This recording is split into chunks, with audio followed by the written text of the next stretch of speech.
Bonjour à tous, c'était une élection importante hier soir dans le Jura. Le maire de Poligny, Dominique Bonnet, a été réélu à la tête de la communauté de communes Arbois-Poligny-Salins. L'édile de 62 ans a remporté 60% des suffrages face à l'Arboisienne Valérie Depierre, 57 voix contre 36 et un bulletin blanc. 11 vice-présidents et 3 délégués ont également été élus. L'intercommunalité concerne 65 communes du Jura et plus de 21 000 habitants environ, on le rappelle. On reste dans le Jura, à Haut-de-Bienne, où la ville hausse le ton concernant le dépôt sauvage. De nombreux dépôts de meubles, cartons, sacs et autres encombrants ont été relevés ces dernières semaines au pied des Molocs, conteneurs chargés de récolter les poubelles des habitants. Pour lutter contre ces dépôts sauvages, la ville annonce avoir installé plusieurs caméras pour identifier et verbaliser les auteurs de dépôts sauvages. Elle rappelle aussi que ces comportements sont irrespectueux pour les agents de la ville ainsi que pour le reste des habitants.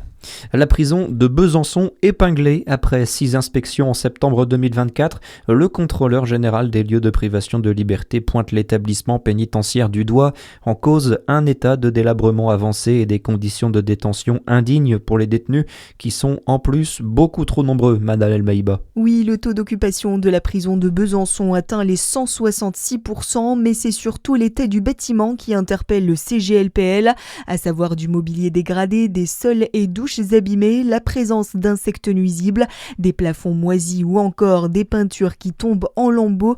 Les contrôleurs demandent des travaux d'ensemble à entreprendre sans délai. L'humain pose aussi problème. L'absentéisme du personnel atteint les 11% hors congés payés et s'ajoute un sous-effectif. Les détenus souffrent, eux, d'un manque d'activité et restent parfois jusqu'à 20 heures en cellule.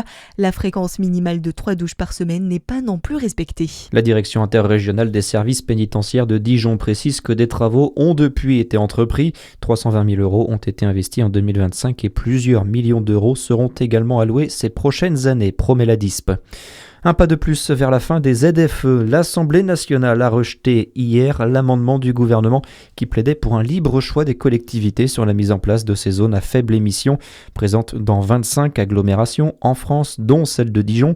La suppression des ZFE a donc été votée, mais le schéma législatif n'est pas encore terminé. Le Sénat doit se prononcer à son tour dès aujourd'hui, avant une possible saisie du Conseil constitutionnel.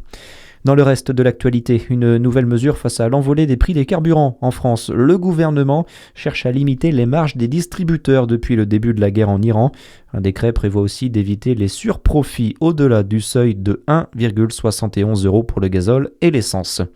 Et puis on connaîtra ce soir l'adversaire du Paris Saint-Germain en demi-finale de la Ligue des Champions. Ce sera soit le Bayern Munich, soit le Real Madrid. Coup d'envoi à 21h ce soir. Le PSG, on le rappelle, s'est qualifié à Liverpool hier soir après avoir gagné 2-0. Très bon après-midi à tous sur Fréquence Plus.